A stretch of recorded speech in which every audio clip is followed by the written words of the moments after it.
আল্লাহ নবী সাহাবাদিগকে বললেন, বাবারা, দ্বিতীয় কারণ হলো আমার উম্মতিরা মার খাবে। তাদের অন্তরেতে লোভ লালসা দুনিয়ার এসে যাবে। এই দুনিয়ার লোভ লালসায় তারা এমন করে দুনিয়াদার হয়ে যাবে, এই জন্যে তারা লাঞ্ছিত অপমানিত হবে। আল্লাহ নবী জানিয়ে দিলেন, যেমন একটা পাত্রে খাবার দিলে ক্ষুধার্ত পশুগুলো এই খাবারের উপরে ঝাঁপিয়ে পড়ে, একটা সময় আসবে আমার উম্মতিদের উপরে জালিমরা ঝাঁপিয়ে পড়বে। আমরা সোশ্যাল মিডিয়ায় দেখতে পাচ্ছি এক দল ভিড় এসে মুসলমান গণকে ধারালো অস্ত্র দিয়ে টুকরো টুকরো টুকরো টুকরো করে কাটতেছে, তাদেরকে বিভিন্ন ভাবে ঝাঁপিয়ে পড়ে মেরে দিতে লেগেছে। আল্লাহ নবীর হাদিস অক্ষরে অক্ষরে মিলে যাচ্ছে। আর সত্যি আমরা আল্লাহর ভয় ছেড়ে দিয়ে দুনিয়ার জালিম শাসকদের ভয় করছে।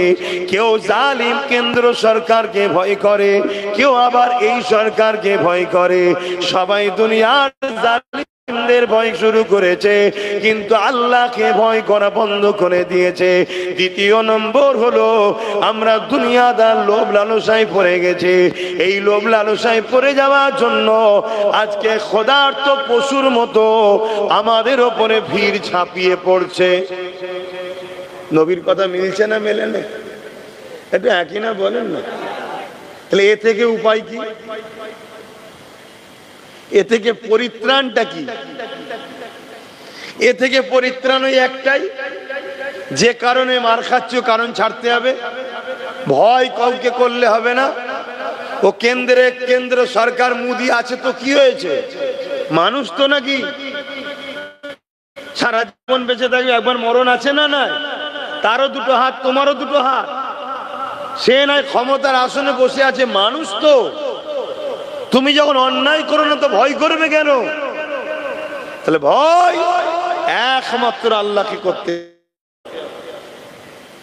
দ্বিতীয় নম্বর, লোভ লালসা ছাড়তে হবে।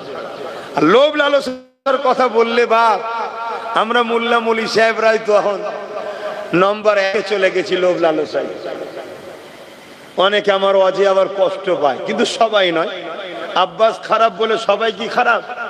অনেক ভালো ভালো উলামারা আছে, ভালো ভালো ইমাম আছে, নামাজি মুত্তাকি অনেক আলেম রয়েছে, অস্বীকার করছি। তবে কিন্তু বাপ, এই ধ্বংসের পিছনে আমাদের উলামাদেরও একটা হাত আছে, আছে না? না? হ্যাঁ। বাবেরা, নওজওয়ানেরা, ইসলাম কাকে বলে সেটাই তো বুঝলাম না। আল্লাহ পাক কোরআনের মধ্যে জানিয়ে দিলেন, কুনতুম খায়রা উম্মাতিন উখরিজাত লিন-নাসি তা'মুরুনা বিল মারুফ ওয়া তানহাউনা আনিল মুনকার। অন্যায় মিটিয়ে দাও, ন্যায়কে প্রতিষ্ঠিত করো, এর নাম হলো ইসলাম। এ যুবকেরা, তরুণেরা, বাবেরা, আল্লাহ নবী জানিয়ে দিলেন, অন্যায় দেখলে হাত দিয়ে রোখো। হাতে যদি ক্ষমতা না থাকে, অন্যায় বিরুদ্ধে তুমি মুখ দিয়ে প্রতিবাদ করো। যদি মুখে ক্ষমতা না থাকে, এ দুনিয়ার মানুষেরা অন্যায়কে ঘৃণা করে তা থেকে দূরে সরে যাও। কিন্তু বড় দুঃখের বিষয়, এই 3 নম্বরটা হলো বড় দুর্বল ইমানের পরিচয়। কিন্তু এই 3টের মধ্যে কোনোটা যদি বৈশিষ্ট্য না থাকে, আল্লাহ নবী বললেন তার মধ্যে ঈমান বলে কিছু নাই। তাহলে অন্যায় দেখলে হাত দিয়ে রোখো। হাতে যদি ক্ষমতা না দেখে মুখ দিয়ে বলো। মুখেও যদি না পারো, অন্তরে ঘৃণা করো। যদি এই 3টের মধ্যে কোনো নমুনা তোমার মধ্যে আমার মধ্যে না পাওয়া যায়, রাসূল বললেন তার মধ্যে ঈমান নাই। তাহলে কেন্দ্র সরকার যে সংবিধান বিরোধী কালা কানুন করছে, এটা নাই করেছে না অন্যায় করেছে? তাহলে ইমানদারের কাজ কি হবে? হাত দিয়ে রুখতে হবে। হাতে ক্ষমতা নেই, আমরা কি শাসক নাকি? তো ক্ষমতা নেই। তাহলে দ্বিতীয় নম্বর, মুখ দিয়ে প্রতিবাদ করতে হবে, ঠিক না বেটি? যদি মুখেও প্রতিবাদ করার ক্ষমতা না থাকে, 3 নম্বর, অন্তর থেকে ঘৃণা করতে হবে। যদি ঘৃণা না থাকে, তাহলে এই তিনটের মধ্যে কোনোটা যদি না থাকে তার মধ্যে ঈমান, জোরে বলুন, নাই। তো যে কোনো অন্যায় তার প্রতিবাদ করার নাম ঈমান, তাই তো নাকি? তাহলে ইসলাম কি? ইসলাম কি শুধু দাড়ি টুপি নামা রোজার নাম? ইসলাম তো দাঁড়িয়ে আছে দুটো পাট্টির উপরে। ট্রেন দেখেছেন না, দুটো পাট্টির উপর দিয়ে যায়? তা ইসলাম নামক গাড়িটাও দুটো পাট্টির উপর দিয়ে যাচ্ছে। একটা পাট্টি হলো অন্যায় মিটাও, দ্বিতীয় পাট্টিটার নাম হলো ন্যায় প্রতিষ্ঠিত করো। আমার রাসূল কি করেছিলেন? যত নবীরা এসেছেন দুটো কাজ করেছে। এখানে উলামারা রয়েছেন, ইমাম সাহেবরা রয়েছেন, অবশ্যই তেনারা আলেম, ভুল হলে ধরিয়ে দেবেন, কোনো অসুবিধা নেই। আপনারা পীরের আওলাদ বলে মানেন তো নাকি? তাহলে পীরের আওলাদ ভুল করলে, ভুল করে জাহান্নামে যাক, এটা চান নাকি আপনারা? তাকে ধরানো দরকার আছে না নাই? কিন্তু সেটা ধরানোর মধ্যে একটা ভালোবাসা যেন থাকে, হিংসা না হয়, রাগ না হয়। তাহলে আবার দুঃখ লাগবে যে মানুষ মাত্র ভুল হতে পারে, তুই রাগ মিটাচ্ছিস কেন? ঠিক না? এই কানে পোকা ঢুকে যাচ্ছে, নাকে পোকা ঢুকে যাচ্ছে, কি ওয়াজ হবে? এইগুলো সব বুঝতে হয়। এজন্য উচিত এই দূর থেকে হ্যালোজিন মারা। কেন? এখন তো পোকা থাকবে, আলো থাকলে তো পোকা আসবে। তাই কি ওয়াজ করবো আমি এইভাবে? হ্যাঁ, আবার একটা পোকা আছে, সে লাগার পরে আবার চুলকাবে। আবার একটা পোকা আছে, চোখে ঢুকলে হু করে জ্বলবে। কত আল্লাহর সৃষ্টি কত ধরনের। তবে আমি একটা খুশি সংবাদ এখানে দেবো, যদি ইমানদার হও সুবহানাল্লাহ খুব জোরে বলতে হবে। বলবো তো নাকি? আহা, আমার নবীর গায়ে কোনো পোকা মশা মাছি বসতো না। জোরে বলুন, আরো জোরে বলুন। আল্লাহু আকবার, আল্লাহু আকবার। এটা হলো ইমানের নমুনা, যে আমার হুজুরের শানের কথা শুনলে আমরা খুশি হই। কেন? আমরা তিনাকে ভালোবাসি, তাই তো নাকি? হ্যাঁ, এটা ইমানের বৈশিষ্ট্যের মধ্যে একটা বৈশিষ্ট্য। তো ভাইরা আমার, কি কথা বলছিলাম? অন্যায় দেখলে হাত দিয়ে রুখতে হবে, তাই তো নাকি? গত 10 বছর ধরে আব্বাস সিদ্দিকী বলছে ওয়াকফ যাচ্ছে, বলছে না? বলেন, বলুন। আজকে আমার কথা মিলছে তো? হ্যাঁ, আমি গত 10 বছর ধরে বলছি তোদের মসজিদ তোদের থাকবে না। মসজিদে ঢুকবি AK-47 লে দাঁড়িয়ে থাকবে, ঢুকতে দেবে না। কবরস্থানে কবর দিতে পারবে না, মা বাপদের ঘরে পুড়াতে হবে। আমি আজকেও কিন্তু ওই জায়গাতেই দাঁড়িয়ে আছি, মসজিদে ঢুকতে পারবে না, কবরস্থানে কবর দিতে পারবে না। যদি যেভাবে জীবনযাপন করছে এইভাবে জীবনযাপন করো। আর যদি মনে হয় যে না পরিবর্তন হব, তাহলে তোমার মসজিদে যারা চোখ তুলছে তাদেরকে আল্লাহ অন্ধ করে দেবে, কোনো চিন্তা করো না। আর অবশ্যই তোমার মা বোন ইজ্জতের সাথে আল্লাহর হাওয়ালায় কবরস্থ করেই আমরা দেব। কথা শুনছো? কিন্তু পরিবর্তন হতে হবে। সেই পরিবর্তনের প্রথম রাস্তা হলো একটাই, দুনিয়ায় আমাদের দ্বিতীয় কেউ নেতা নয়, একটাই নেতা, মুহাম্মদুর রাসূলুল্লাহ। জোরে বলুন সুবহানাল্লাহ। উঠা বসা, চাল চলন, কথাবার্তা, লাইফ স্টাইলে, জীবনের প্রত্যেকটা মুহূর্তে, প্রত্যেকটা সেকেন্ডে মুহাম্মদ রাসূল ছাড়া দ্বিতীয় কাউকে ফলো করা যাবে না। দ্বিতীয় কারো জয়গান নয়, দ্বিতীয় কারো প্রশংসা নয়, সবকিছু মুহাম্মদ রাসূলের জন্য করতে হবে। এই ফলোটা মুহাম্মদ রাসূলকে আল্লাহ করতে বলেছে। জোরে বলুন সুবহানাল্লাহ। কেন? আল্লাহ কোরআনের মধ্যে বলছেন লাকাদ কানা লাকুম ফি রাসূলিল্লাহি উসওয়াতুন হাসানা। সবথেকে উত্তম মডেল করে আমি মানুষ জাতির জন্য মুহাম্মদ রাসূলকে পাঠিয়েছি। জোরে বলুন সুবহানাল্লাহ। মুহাম্মদ রাসূল মানুষ জাতির জন্যই মডেল। সে মুসলমান হোক, হিন্দু হোক, খ্রিস্টান হোক, আদিবাসী হোক, শিখ হোক, পাঞ্জাবি হোক, সবার তিনি রাসূল, সবার তিনি মুহাম্মদ সাল্লাল্লাহু আলাইহি ওয়াসাল্লাম প্রফেট, সবার তিনি মেসেজ দাতা, সবার জন্য তিনি এসেছে। কিন্তু তিনাকে যারা দিল ও মুখ থেকে প্রকৃত মানে, তাদেরকে বলা হয় মোমেন মুসলমান। জোরে বলবেন সুবহানাল্লাহ। আর যারা মুখে মানে দিলে মানে না তাদেরকে বলা হয় মুনাফিক মুসলমান। আর যারা মুখেও মানে না মনেও মানে না তাদেরকে বলা হয় গায়ের মুসলমান। বুঝে আসলো? তাহলে মানুষের কোয়ালিটি কথা তিনটে। আমরা কোন কোয়ালিটির মধ্যে পড়ছি ভাবতে হবে। ওয়াজ করা হয়ে যেতে পারে বাপ, ঝগড়া টগড়া করিস নি বাপ, ভালো না লাগলে দাওয়াত করবি না, কথা বুঝে আসছে? কিন্তু যেটাই বলবো ইসলামের কথা বলবো, বাইরে বলছি না। তাহলে নাম্বার 1, রাসূল সবার জন্য মডেল। এই জায়গায় একমত তো নাকি? কথা বল। কেন? সৃষ্টিকর্তা আমার আলাদা আপনার আলাদা নাকি? প্রত্যেকটা কুল কায়নাতের সৃষ্টিকর্তা একজন। লিল্লাহি মা ফিস সামাওয়াতি ওয়া মা ফিল আরদ। জমিন আসমান এবং এর মধ্যে যা কিছু আছে এই সব কিছু সৃষ্টি মালিক একজন। কে? আমি সবাইকে জিজ্ঞেস করেছি তো, আল্লাহ বলতেও কষ্ট হচ্ছে। তাহলে শাহাদাত আগুন তুলে জবান খুলে বলুন কে? আরো জোরে বলুন কে? আল্লাহু আকবার। তিনি সব থেকে বড়। এই যে আল্লাহ বলাচ্ছি, ভাববেন যে কি হবে, বলাতে কি আছে জানি। ওরে বোকা, একবার আল্লাহ বললে 40টা নেকি হয়। জোরে বলুন সুবহানাল্লাহ। এসেছি যখন যতটুকু ভালো করতে পারিস চেষ্টা করছি, বাকি তো সবসময় খাতা বন্ধ, ভালো কাজ আর হচ্ছে কই? তাহলে 1 নম্বর, তিনি সবকিছুর মালিক।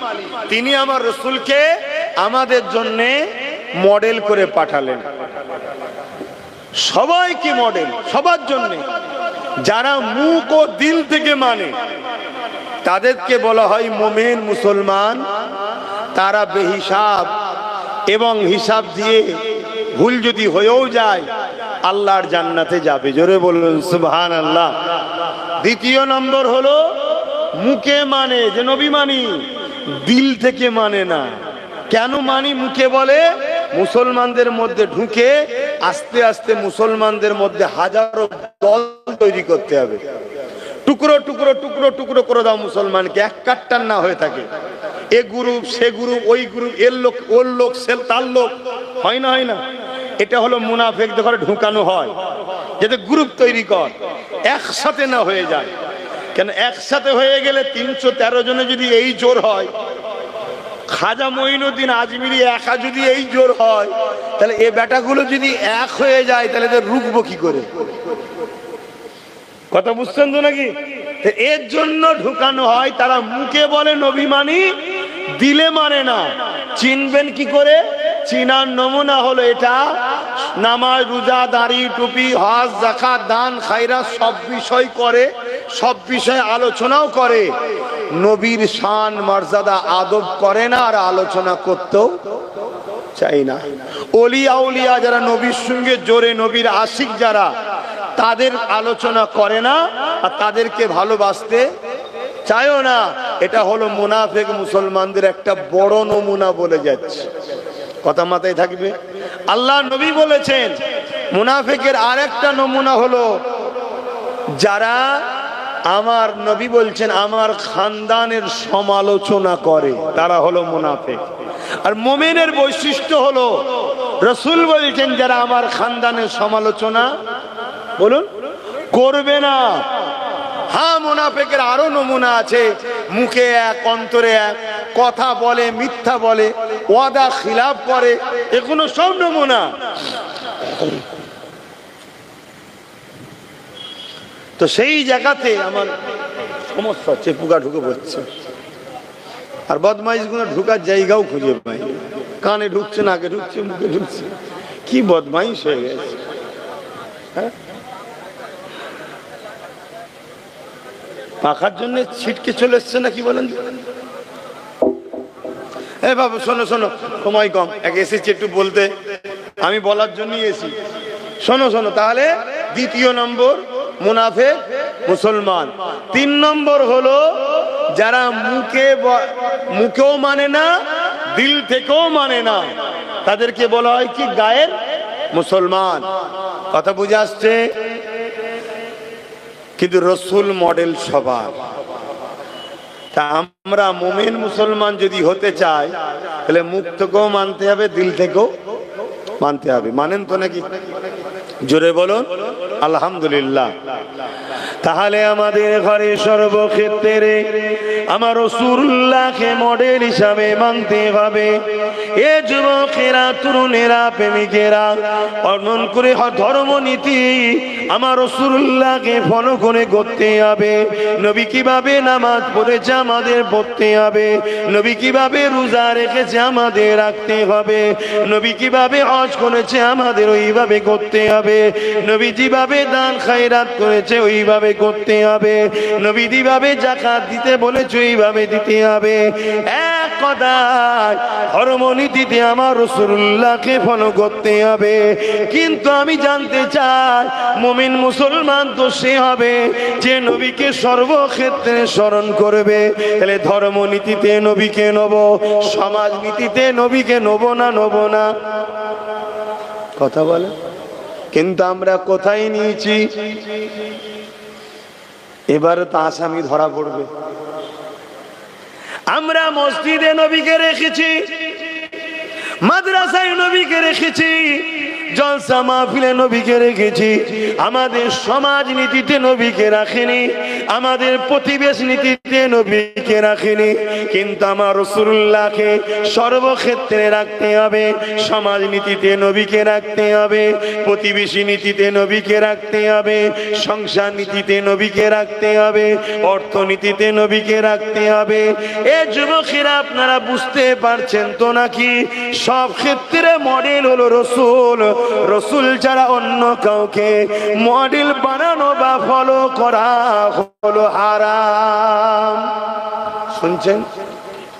এবারে আলেম উলামাদেরকে আমরা মানি না মানি না? কেন মানি?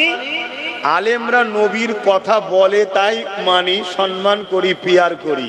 কিন্তু মডেল আলেম নয়, মডেল হলো রাসূল। রাসূলের কথা আলেম দেয়, নবীর কথা পীর পীরজাদা দেয়, নবীর কথা মুফতি দেয়, সম্মান করি। তাহলে যে পীর, যে পীরজাদা, যে আলেম, যে মুফতি, যে ইমাম নবী দেবে না, তাকে মানা যাবে? কথা কিছু মাথায় ঢুকছে? তাহলে ধর্মনীতিতে আমরা ফলো করব কাকে? রাসূলকে। নামাজ কিভাবে পড়বো? রাসূল যেভাবে পড়েছে।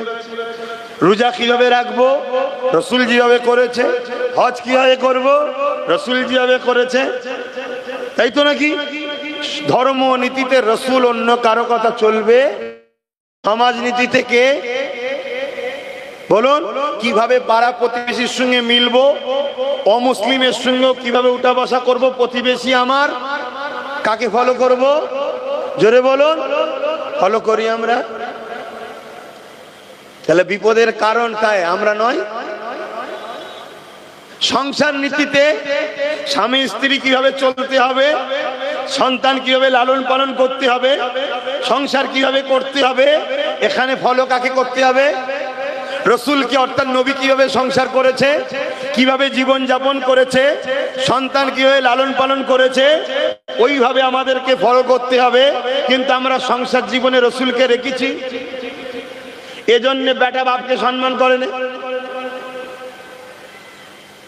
কি গো, কথা ভুল হচ্ছে? তাহলে ধ্বংসের কারণ তো আমরা নিজেরাই। চলে আসুন আরেকটু এগিয়ে যাই। রাষ্ট্রনীতি, রাষ্ট্রনীতি, রাজনীতি, এখানেও মডেল হিসাবে মানতে হবে কাকে? জোরে বলুন। আমরা মানি, আমরা মানি কাকে? রাসূলের দুশমন, তাকে মানি। চোর, বদমাই, মৃত্যুক, চরিত্রহীন, ডাকাত, খুনি, তারা আমাদের সব নেতা। তাহলে আমাদের উপরে গজব আসবে না আসবে না? তাহলে ভুল আমরা করেছি না করিনি? তাহলে আজকে তওবা করে পরিবর্তন হওয়া দরকার আছে না নাই? আয় পরিবর্তন হবে। আমার উদ্দেশ্য একটাই, আল্লাহ নবীর সঙ্গে আপনাদের ঘরে জুড়ে দিবার চেষ্টা করছি আমি। যদি নবী পাকের সঙ্গে জুড়ে যেতে পারে, আরে জুলুম তো হবে, আবু জেহেল তো থাকবে, উতবা তো থাকবে, সাইবা তো থাকবে, আবু লাহাব তো থাকবে। যদি উমাইয়া না থাকে, বেলাল যে আল্লাহ রসুলকে ভালোবাসে, কতটা ভালোবাসে, এই ওয়াজ যে তোমাকে আমরা শোনাই, এই ওয়াজ তাহলে কি করে শোনাবো? দুনিয়া কি করে জানবে প্রেমিক কাকে বলে? এ যুবকেরা, তরুণীরা, বাপেরা, এই জালিম আল্লাহ পাক পাঠায় মুমিন মুমিনাদের ইমানের পরীক্ষার জন্য। ওই জালিম আল্লাহ পাঠায় মুনাফিক দিওকে শাস্তি দিবার জন্য। এ যুবকেরা, তরুণীরা, বাপেরা, আবু জেহেল, উতবা, সাইবারা, উমাইয়া থেকে শুরু করে হযরতে বেলাল হুজুরের উপরে কত জুলুম অত্যাচার করেছিল। হযরতে বেলাল হুজুরকে এমন করে পায়ে দড়ি বেঁধে, কোমরে দড়ি বেঁধে মক্কার বাজারে নিয়ে এসে সবার সামনে জুলুম শুরু করে দিল। এলাকার মানুষ ভিড় করে ফেললো, সবাই জিজ্ঞাসা করতে লেগেছে, কেন বেলালকে মারতে লেগেছো? বেলাল কি খুন করেছে? না খুন করেনি। বেলাল কি চুরি করেছে? না চুরি করেনি। বেলাল কি মারপিট করেছে? না মারপিট করেনি। তাহলে কেন মারো? সবাই জিজ্ঞাসা করে। উমাইয়া বলতে লেগেছে, এই বেলালকে আমি খরিদ করেছি, আর এই বেলাল নিজের জীবনটা আমাদের কথায় আর চালাইনি, মুহাম্মদ রাসূলুল্লাহর কথাই চালাতে লেগেছে। এই মুহাম্মদ রাসূলের দিকে চলে গেছে, এই জন্যই মারতে লেগেছি। ওই সময় সবাই মিলে মারতে লেগেছে, কিন্তু হযরতে বেলাল এত মার খাবার পরও জবান দিয়ে একটাই কথা বলেছে, এ আমার উমাইয়া শুনে রেখে দাও, তোমরা আমাকে যত মারো না কেন, এমনকি যদি মারতে মারতে মেরে ফেলো, আমি আল্লাহ ও নবী ছাড়া অন্য কাউকে মানব না।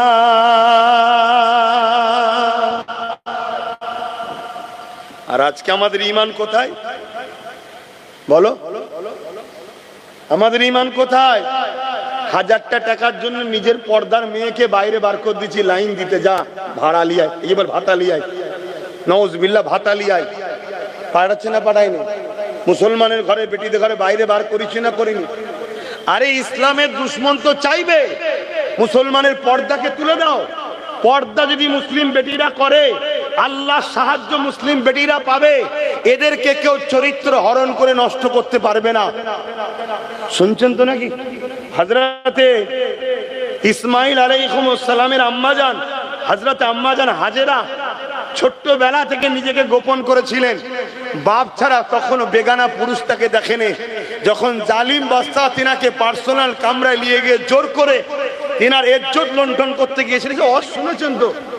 জালিমকে আল্লাহ জমিনের মধ্যে মার্বেলের ঘরেতে পাকা সানেতে পুঁতে দিয়েছিল, তিনবার হয়েছে। লাস্টে আম্মা হাজেরার কাছে ক্ষমা চেয়েছে। জানেন না? জানেন না কেন? আম্মা হাজেরার বেলায় হলো, তোমার ঘরের মেয়ের বেলায় হচ্ছে না কেন? আমার আল্লাহ কি তাহলে আম্মা হাজেরাকে ভালোবাসে, তোমার ঘরের বেটিকে ভালোবাসে না?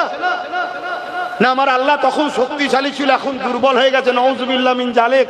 আল্লাহ ক্ষমা চাইছি, বুঝাবার জন্য বললাম। লা হাওলা ওয়ালা কুওয়াতা ইল্লা বিল্লাহ, আল্লাহু সাইয়্যুন কাদির। তিনি কখনো দুর্বল হননি, দুর্বল তিনাকে স্পষ্ট করতে কখনোই পারেন না। জোরে বলুন সুবহানাল্লাহ। কিন্তু আজ আমাদের মা বেটিদের ঘরে বড় প্ল্যানে মেলা দেওয়া হচ্ছে, মুসলিম এলাকায় যাত্রা দেওয়া হচ্ছে, মুসলিম এলাকায় মেলা দেওয়া হচ্ছে, পার্টি থেকে করা হচ্ছে। কেন? যাতে করে মুসলিম মেয়েরা বোরখা পরে হলেও যেন আসে, বোরখা পরে হলেও যেন আসে। এক তো বেপর্দা হয়ে গেলে বেপর্দার শাস্তি পেতিস এবং পাপ জায়গায় যাওয়ার শাস্তি পেতিস, কিন্তু বোরখাকে খারাপ জায়গায় নিয়ে যাওয়ার জন্য, ইসলামকে হারাম জায়গায় জড়ানোর জন্য ওই নারীর ঈমানটাই চলে যাচ্ছে। তাহলে কিভাবে আমাদেরকে বেঈমান বানাচ্ছে বুঝতে পারছেন? কারা বানাচ্ছে? আলেম উলামারা। এক কথা বলছেন না তো? সমাজে যাদেরকে আমরা তোষামোদি করে মাথায় তুলি, তারাই তো আমাদেরকে বেঈমান বানাচ্ছে। আমাদের চাকরি দেয় না তারা, আমাদের রুজি রুটি তারা দেয় না, আমাদের খোঁজ খবর রাখে না, আমরা কিছু বিপদে পড়লে সাথ দেয় না। আমাদের ওয়াকফ বিলের জন্য, মসজিদ মাদ্রাসাকে দখল করার জন্য ও যেমন চুরি কি বলে চুরি করার চেষ্টা করছে, ইনি আবার বলছে দিল্লি চলে যাও, এখানে আন্দোলন নয়। এক্ষেত্রে কোনো বেটা আমাদের সাথ দেয় না। দেবে কি? স্কুল বন্ধ কর, মদের দোকান দে। কেন মদের দোকান দেবে? যাতে করে মুসলিম ঘরের যুবক ছেলেটা 10 বার দূরে থাকলেও 11 বারের মাথায় যেন একবার মদটা খেয়ে নেয়। আর মদটা যখনই খাবে ওর শরীরে হারাম ঢুকে গেল, ওই শরীরের রক্তটা হারাম হবে। হারাম রক্ত যে শরীরে থাকে ওই শরীর কখনো তোমার ভালো আল্লাহর পাক জান্নাতে এবং দুনিয়ায় আল্লাহ সাহায্য, তার দ্বারা পাপ করা, খুন করা, জুলুম করা সহজ না, সহজ না। একটা নারী একটা মুসলিম ছেলেকে খারাপ করার জন্য উঠে পড়ে লেগেছে। এসব তো ইতিহাসও আপনারা পড়বেন না, এটা নতুন নয়, যুগ যুগ ধরে চলে আসছে।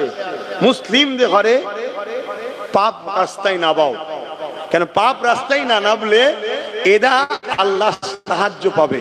আর আল্লাহ সাহায্য যদি পায়, বদরে 313 জন যেমন জিতেছে এরাও জিতবে। জোরে বলুন সুবহানাল্লাহ। আল্লাহ সাহায্য পেয়েছিল হযরতে সালাউদ্দিন আইবি, মোহাম্মদ বিন কাসেম, তারা আল্লাহর সাহায্যে অল্প সংখ্যা নিয়ে বারবার বিজয় লাভ করেছে। জোরে বলুন সুবহানাল্লাহ। আল্লাহ সাহায্য পেয়েছিল হযরতে খালিদ বিন ওলীদ, মাত্র 3000 সৈন্য নিয়ে 2 লক্ষ রোমের বিরুদ্ধে লড়াই করে আল্লাহ তাকে সেখান থেকে বিজয়ের সাথে, সম্মানের সাথে ঘরে ফিরিয়েছে। জোরে বলুন সুবহানাল্লাহ। ভাবতে পারছেন 3000 অপর দিকে 2 লাখ, এটা গল্প নয়, এটা বাস্তব। আমরা তো সবসময় ম্যান দেখি, আমরা নিজেরাই বলি আমরা কি করব, আমরা গুটি কত লোক, আমাদের কি হবে, আমাদের হাতে পুলিশ নেই, আমাদের হাতে এই নেই, আমাদের হাতে অস্ত্র নেই, আমাদের হাতে পয়সা নেই, বলি না, বলি না? এইসব ইমানের দুর্বলের লক্ষণে গুলো। ইমানদার কখনো পয়সা দেখে না, ইমানদার কখনো পুলিশ প্রশাসন দেখে না। ইমানদার দেখে আমি নায়ের ওপরে আছি, আল্লাহ আমার সাথে আছে, চলো, আর কোনো কথা না, ব্যাস এটা দেখে। শুনছেন? পয়সা থাকলেই যদি কামিয়াবি হতো, বড় বড় সেলিব্রিটি যাদেরকে দুনিয়ায় বলে, খেলোয়াড় জগতে যাও, সিনেমা জগতে যাও, যে কোনো জগতে যাও, যাদের দুনিয়া বড় বড় সেলিব্রিটি বলে, তাদের একটা ছেলে দেখাতে পারবে তাদের মতো উপযুক্ত হতে পেরেছে? তাহলে পয়সা সমাধান নয়, সমাধান হলো তোমার আল্লাহর উপরে অগাধ ভরসা রাখতে হবে, ঈমান রাখতে হবে। অন্য কোন ধর্মের জাতি সে কিসের উপরে ভরসা করছো, তোমাকে আমাকে ডিপেন্ড করলে হবে না। তো ভাইরা আমার, সর্বক্ষেত্রে রাসূলকে মডেল বানাতে হবে, তবেই কামিয়াবি, তবেই কামিয়াবি। হযরতে বেলাল হুজুরের উপরে কি অত্যাচার হয়েছে, কিন্তু তিনাকে আল্লাহ রাসূলের থেকে সরাতে পারেনি। আজ আমরা মুসলমান, সামান্য পয়সাতে আমরা বিক্রি হয়ে যাচ্ছি। মাফ করবেন, ব্যক্তিগত কাউকে আঘাত দিচ্ছি না। আমাদের সমাজের আলেম উলামা, মুফতি, ইমাম থেকে শুরু করে আজকে আমরা জালিম হুকুমতের কাছে বিক্রি হয়ে গেছি। এত বড় একটা গণতন্ত্র বিরোধী, সংবিধান বিরোধী কথা বললো যে বাংলায় আন্দোলন নয়, দিল্লি চলে যাও। কোন আলেম উলামা, ইমাম তার বিরুদ্ধে ওই জায়গায় দাঁড়িয়ে কথা বলতে পারলো না। পেরেছে? কেন পারেনি? কোথায় দুর্বল হচ্ছি বুঝতে পারছেন? এই জন্যই তো আমরা শেষ। আর এগুলো বলতে ইচ্ছা করে শুধুমাত্র টেস্ট করার জন্যে, আমার গোলাম কত হয়েছে, আমার গোলাম কতটা হয়েছে। এদেরকে যে আগে গণহত্যা করব, তো গণহত্যার আগে একবার টেস্ট করতে হবে তো নাকি?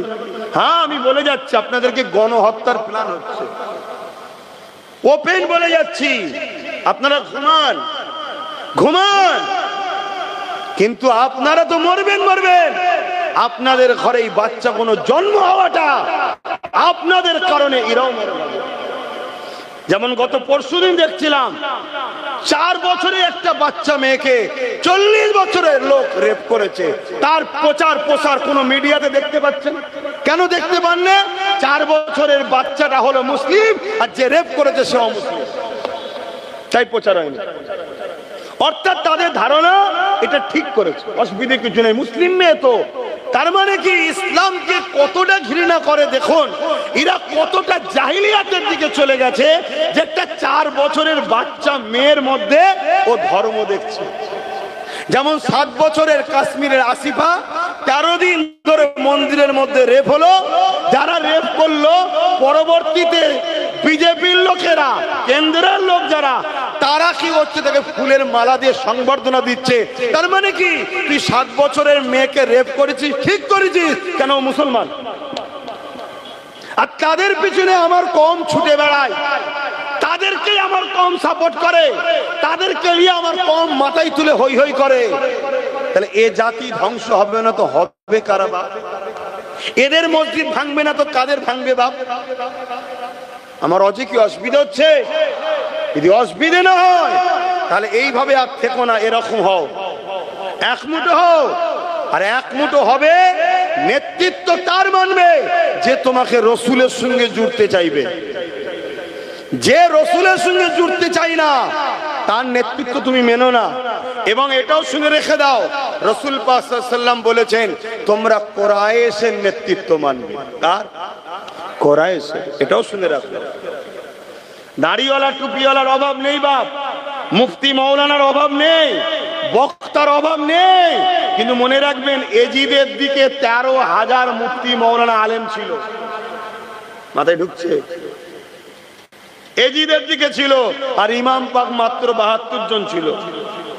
বেশি হওয়া মানেই যে হক হবে এমনটা নয়, হকের মাপকাঠি বেশি নয়, হকের মাপকাঠি দাড়ি টুপি, জুব্বা টুপি, দাড়ি হয় এখনো নয়, এ কোনো পরের সিমটম। প্রথম সিমটম হলো কি ওর দিলে হুজুরের মহব্বত আদব আছে কি দেখ। শুনছেন তো? যদি হুজুরের মহব্বত আদব থাকে তার পিছনে শক্ত হয়ে দাঁড়াও। কেউ যদি তোমাকে সাহায্য না করে, সাহায্য করবে জিনার সাহায্য ছাড়া আমরা জিততে পারি না, কখনো কামিয়াবি হতে পারি না। আমরা তো নিজেরাই বলি আল্লাহর রহমত ছাড়া কামিয়াবি নাই, বলি না? বলি না? তা আল্লাহর রহমতটা কি? সূরা আম্বিয়ার মধ্যে আল্লাহ বলছেন ওয়ামা আরসালনাকা ইল্লা রাহমাতাল লিল আলামিন, আমার রহমত মুহাম্মদ সাল্লাল্লাহু আলাইহি ওয়াসাল্লাম। জোরে বলুন সুবহানাল্লাহ। তামাম আলমের জন্য যিনাকে রহমত করে পাঠিয়েছে। তাহলে রসুল ছাড়া বিজয় আছে? তাই তো বিজয় নেই আমাদের, তাই তো মার খাচ্ছি। আমাদের যুব সমাজের দিলে নবী কই? আমাদের যুবকরা জানে ওদের লিডারটা কে? ওরা সামান্য একটু কারো ক্ষমতা দেখলে তার পিছনে ছোটে, যে ক্ষমতার সঙ্গে একটু গা ভিসিয়ে চলতে হয়। তো ক্ষমতার সঙ্গে যদি গা ভেসিয়ে চলতে হয় তো মুহাম্মদ রসুলের ক্ষমতা জানো? মুহাম্মদ রসুলের ক্ষমতা কি? মুহাম্মদ রসুলের ইশারায় চাঁদটাও দুটুকরো হয়েছে। জোরে বলুন সুবহানাল্লাহ। মুহাম্মদ রসুলের ক্ষমতা কি? মুহাম্মদ রসুলের ইশারাতে সূর্য পর্যন্ত দুপারা ফিরে এসেছে। আপনি বলবেন সেদিন ছিল এখনো নেই, না বন্ধু, মুহাম্মদ রসুলের ক্ষমতাটা কি শোনো।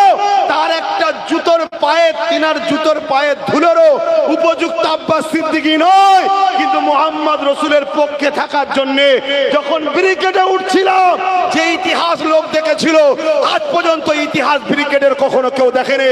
এটা মুহাম্মদ রসুলের ক্ষমতা। জোরে বলুন সুবহানাল্লাহ, আরো জোরে বলুন সুবহানাল্লাহ।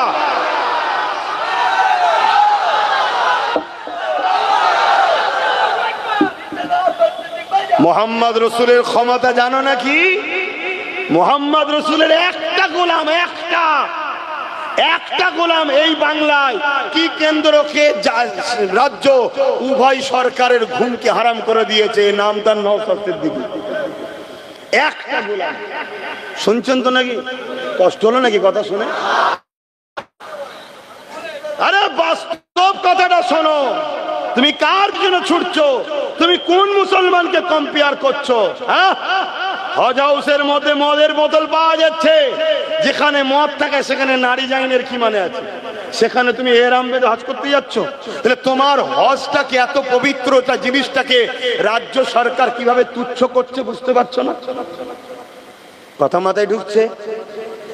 আমার কথায় আপনারা বেজার হচ্ছেন কেন? আমার মুসলমানের মধ্যে কিছু মুসলমান আছে কেন্দ্র সরকারের বিরুদ্ধে বলো, রাজ্যের বিরুদ্ধে বলা, তার মানে কি ও মূলত কেন্দ্র সরকারের বিরোধী, রাজ্য সরকারের দালাল। আর আমরা বলবো অন্যায়ের বিরুদ্ধে, সে কেন্দ্র হোক আর রাজ্য হোক আর আমেরিকা হোক আর প্যালেস্টাইন কি বলে ইসরায়েল হোক, অন্যায় যে করবে সে যদি আমার মায়ের পেটের ভাই নওশাদও যদি অন্যায় করে তার বিরুদ্ধে আব্বাসকে বলতে হবে, তবেই আব্বাস মুহাম্মদ রাসূলের গোলাম হবে। যে আমার ভাই হয় ও অন্যায় করছে, করুক যে যাচ্ছে না, অন্যায় অন্যায়। শুনছেন না শোনেন না?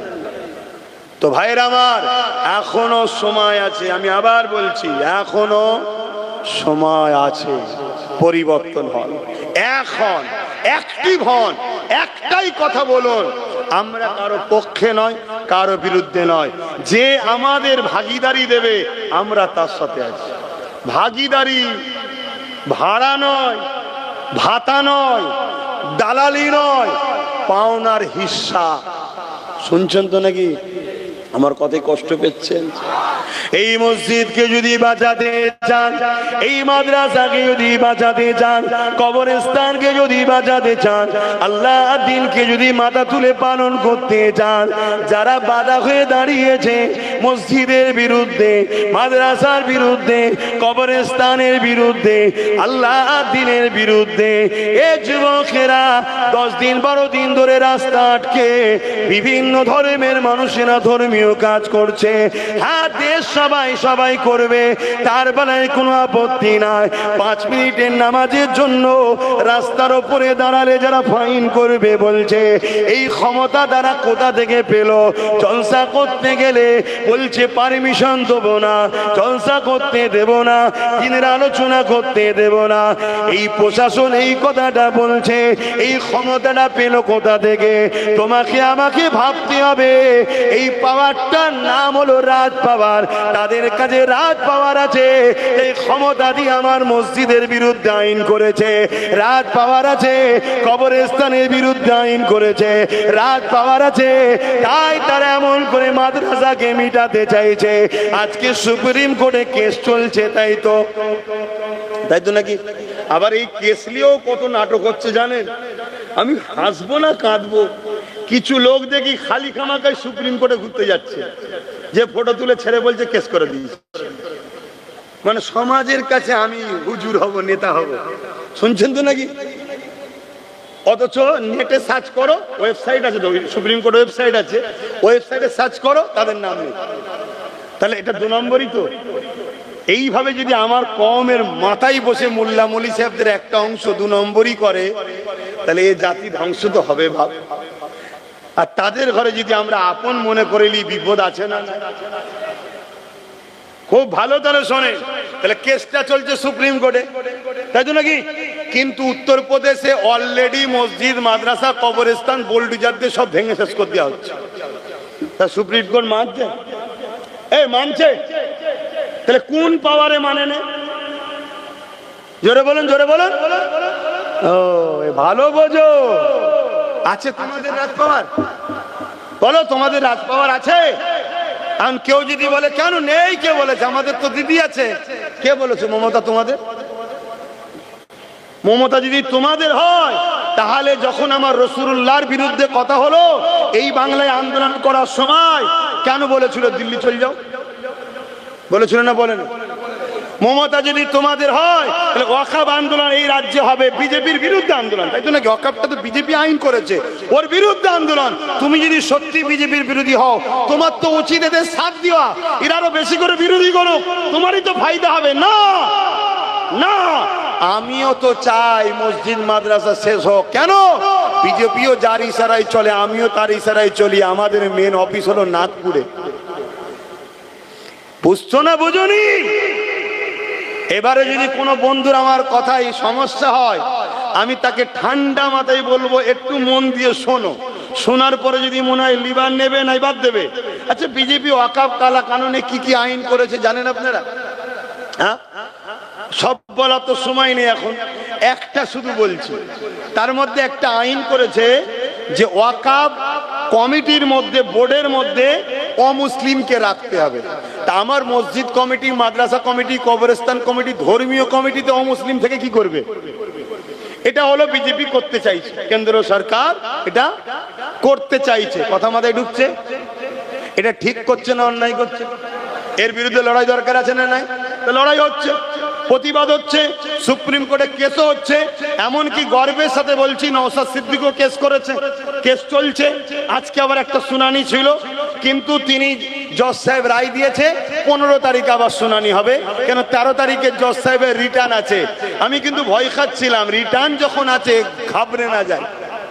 কেন আমরা দেখেছি বাবরির রায় যে দিয়েছিল তার রিটার্নই ছিল, রায়টা দিয়ে টুক করে বেরিয়ে গেল। তো যাক, এই জজ সাহেবকে ধন্যবাদ জানাই যে দেশের সংবিধানকে আপনি মান্যতা দিয়ে আপনি আরো শোনার জন্য সুযোগ দিয়েছেন। মানুষের আস্থার উপরে যেভাবে রায় দিয়েছিল বাবরি মসজিদের বিরুদ্ধে, ওই জজকে ধিক্কার জানায়, ধিক্কার জানায়। সংবিধানের বিরোধী কাজ করেছে ওই জজ সাহেব, কিন্তু এই জজ সাহেব তিনি যথেষ্ট সংবিধানকে মান্যতা দিয়ে আগামী দিন ঠেলে দিয়েছে, তাই তেনাকে ধন্যবাদ জানাই। মনে রাখবেন, জজ সাহেব একটা মানুষ, তিনিও যদি সংবিধান বিরোধী কাজ করে সেও কিন্তু আমাদের আপন নয়। কেন দেশ আগে, সংবিধান আগে, জজ আগে নয়। মাথায় ঢুকছে না? ঢোকে না? আমাদের মধ্যে একটা প্রচলন আছে, কোর্ট যখন বলে দিয়েছে আর বলা যাবে না, এটা ভুল কথা। সংবিধান বিরোধী যদি রায় হয় মানা যাবে না। সংবিধানের পক্ষে হলে আব্বাসের ঘাড়কে মানতে হবে। শুনছেন না? তো সুপ্রিম কোর্ট রায় দিয়েছে 15 তারিখে আবার শুনানি হবে। শুনছেন তো? তো আমরা অপেক্ষায় থাকবো। আন্দোলন বন্ধ করে ঘুমাবো তো নাকি? ঘুমাবেন না কেন? অনেকে তো আন্দোলন বন্ধ করে দিয়েছে। কেন? দিদি বলে দিয়েছে আমি তো বাংলায় করতে দেবো না, কেন আন্দোলন করছিস, তাই বন্ধ করে দিয়েছে, দিয়ে সব ঘুমোচ্ছে। হ্যাঁ, ঘুমোলে হবে, আন্দোলন বাড়াতে হবে। আর আহলে সুন্নাত ওয়াল জামাতের ছেলেরা আন্দোলন করতে যাচ্ছে, প্রশাসন গাড়ি ভর্তি লোক নিয়েছে, বন্ধ করে দিচ্ছে। কেন? আমি তো রোডে আন্দোলন করিনি, আমার ছেলেদেরকে বলেছি রোডে নয়। কেন? রোড সবাই যাতায়াত করছে, যারা যাতায়াত করছে তারা কি আইনটা তৈরি করেছে নাকি? আমাদের লড়াই কি হিন্দুদের বিরুদ্ধে, আদিবাসী সাঁওতাল বাগদি কোনো মানুষের বিরুদ্ধে না? আমাদের লড়াই কেন্দ্রের জালিম সরকার যে বিল করেছে তার বিরুদ্ধে, ঠিক তো নাকি? কেন? সে বিলটা করেছে এক ধর্মের বিরুদ্ধে, দ্বিতীয় হলো সংবিধান বিরোধী আইন তৈরি করেছে। অতএব আমার দেশের সংবিধানকে যে মানবে না, সে দেশের মাথায় বসে আছে, তো কি হয়েছে? তার বিরুদ্ধে আমরা বিরোধী করব, ঠিক না বেটি? কেন? দেশ আছে, সংবিধান আগে, দেশের প্রধানমন্ত্রী আগে নয়। প্রধানমন্ত্রী কত এসছে, মরে গেছে, কত চলে গেছে, এ বেটা আছে, কাল চলে যাবে, অন্য কেউ বসবে। কিন্তু দেশ ভারতবর্ষ চলবে ডক্টর বাবা সাহেব আম্বেদকরের লিখে যাওয়া সংবিধান। এই দুটোর বাইরে সে প্রধানমন্ত্রী হোক আর সিএম হোক, যে লাট সাহেবই হোক, অন্যায় করলে তার বিরুদ্ধে কথা বলতে হবে। এর নাম হলো ভারতীয়, এর নাম হলো দেশপ্রেমী। বলবেন না? বলবেন না? তাহলে কি আইন করতে চাইছে? অমুসলিমকে ঢুকাতে হবে। মন দিয়ে শোনেন। আচ্ছা বলুন তো ভাই, মুসলমানদের ওয়াকফ সম্পদ আছে, হিন্দু ভাইদের কি কোনো ধর্মীয় সম্পদ নাই? হ্যাঁ আছে। হিন্দু ভাইদের বোঝানো দরকার আছে না নাই? আপনাদের ঘরেই বোঝাতে হবে যে ভাই এটা শুধু আমাদের ব্যাপার নয়, এটা সবার ব্যাপার। কেন? আপনারা জানেন 2023-এ আদিবাসীদের জল জঙ্গলের সম্পদকে কেন্দ্র সরকার কিনে নিয়েছে। 2025-এ আমাদের সম্পদের বিরুদ্ধে আইন তৈরি করেছে। তা 2000 এর পরে দেবত্ব সম্পদের উপরে হাত দেবেন, এর কি মানে আছে? অতএব আসুন আমরা সবাই এক হয়ে আন্দোলন করি, এটা সর্বধর্মের মানুষকে বুঝাতে হবে। এবং এই আইনটা সংবিধানের বিরুদ্ধে। কেন? আইনে আছে যে ধর্মের মানুষ সে ধর্মের সম্পদের কমিটির রক্ষণাবেক্ষণ তারা হবে, এটা হচ্ছে আইন। তাই হিন্দু ভাইদের দেবত্ব সম্পত্তির যে কমিটি আছে তার মধ্যে লেখা আছে ও হিন্দু থাকতে পারবে না। ভুল লিখেছে না ঠিক লিখেছে? ঠিকই লিখেছে। তার ধর্মের ব্যাপারে মুসলমান ঢুকে কি করবে? সেখানে সেখানে মন্দিরের ব্যাপার রয়েছে, তার ধর্মীয় কালচারের ব্যাপার রয়েছে, আমরা কি বুঝি? তা তার ধর্মীয় জিনিস সে থাকবে, তাহলে তাদের কমিটিতে লেখা আছে ও হিন্দু থাকতে পারবে না, শুধু হিন্দু যাবে সে থাকবে। ঠিক তেমন খ্রিস্টানদের সম্পদ আছে, খ্রিস্টানদেরও লেখা আছে খ্রিস্টান ছাড়া অন্য ধর্মের লোক থাকতে পারবে না। প্রত্যেকের এরকম সিস্টেম আছে। ঠিক তেমনই মুসলমানদেরও লেখা আছে মুসলমান ছাড়া অমুসলিম ওয়াকফ বোর্ডে ঢুকতে, জোরে বলো, পারবে না। এই আইনটাকে বাদ দিয়ে, সংবিধানের এই ধারাটাকে বাদ দিয়ে জোর করে গায়ের জোর সংখ্যাগরিষ্ঠতা দেখিয়ে বিজেপি আইন তৈরি করছে কি ওর মধ্যে অমুসলিম ঢুকবে ওয়াকফের মধ্যে, বাকি সব ধর্মের যা আছে থাকবে, শুধু মুসলমানদেরটাই ঢুকবে। কথা বুঝছেন তো নাকি? এটা অন্যায় করছে না করেনি? একটু সাড়া দেবেন তাড়াতাড়ি। অন্যায় করছে, তাহলে এই অন্যায়ের বিরুদ্ধে কেস চলছে। সুপ্রিম কোর্টের জজ সাহেব যথাযথ প্রশ্ন করেছে, কি তোমরা আজকে ওয়াকফে অমুসলিম ঢুকাচ্ছ, তাহলে অন্য সম্পদে মুসলমান ঢুকাবে তো? সুপ্রিম কোর্ট জিজ্ঞেস করেছে। চর খেয়েছে আইনের, চর খেয়েছে কেন্দ্র সরকার, আইনের চর খেয়ে মুখ ভুতা করে পালিয়ে গেছে। কথা বুঝে আসছে তো? সেই জায়গাতে এটা অন্যায়, এর জন্য আন্দোলন আরো অনেক ভয়ানক ভয়ানক করেছে। কিন্তু আমি আপনাদেরকে একটা তথ্য দেবো আজকে, বলবো না থাকবে? কষ্ট হবে না তো কারো? তাহলে কেন্দ্র সরকার অমুসলিমকে ঢুকাবার জন্য আইন করেছে, সুপ্রিম কোর্ট সেটাকে রুখে দিয়েছে। এখনো কি ঢুকাতে পেরেছে? জোরে বলেন। পারেনি। কিন্তু পশ্চিম বাংলা সরকার 2024-এ পশ্চিম বাংলা ওয়াকফ বোর্ডে দুটো অমুসলিমকে ঢুকিয়ে দিয়েছে। তাহলে কে এক কাঠি বাড়া? আমরা নবী ছেড়ে কত ঠকছি, বুঝতে পেরেছো? এই জায়গায় নবীর কি কথা আছে বা শুনতে হবে। নবী বলছেন, প্রকাশ্য দুশ্মনের কাছে আমার উম্মত হারবে না, আমার উম্মত প্রকাশ্য দুশ্মনের কাছে বিজয় লাভ করবে। জোরে বলুন সুবহানাল্লাহ।